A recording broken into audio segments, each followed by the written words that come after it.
सासुए सुनै छियै जितिया पाबनि बड़े भारी छै।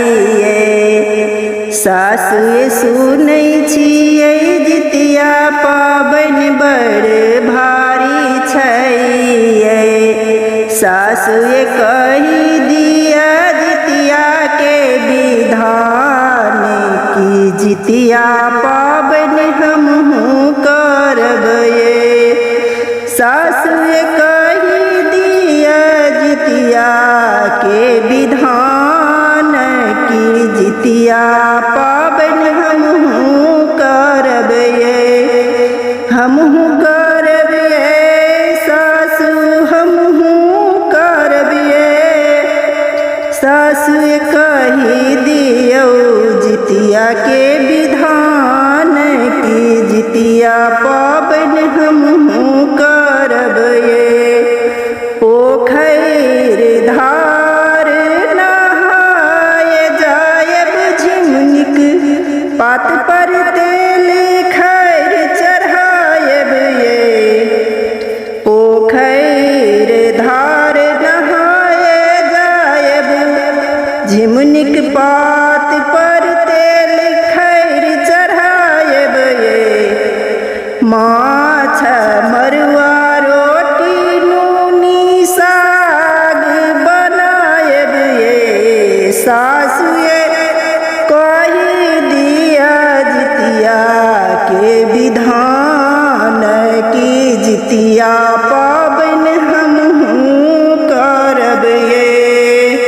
सासुए कहि दिया जितिया के विधान की जितिया पाबनि हमहूँ करबै।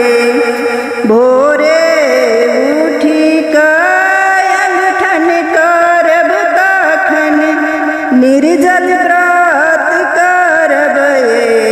भोरे उठि कऽ अंगठन करब तखन निर्जल व्रत करबै।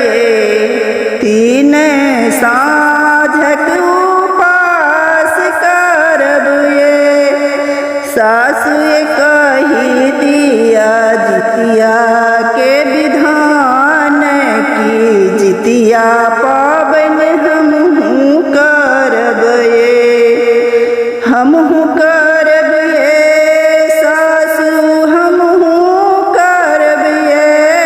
सासुए कहि दिया जितिया के विधान की जितिया पाबनि हमहूँ करबै।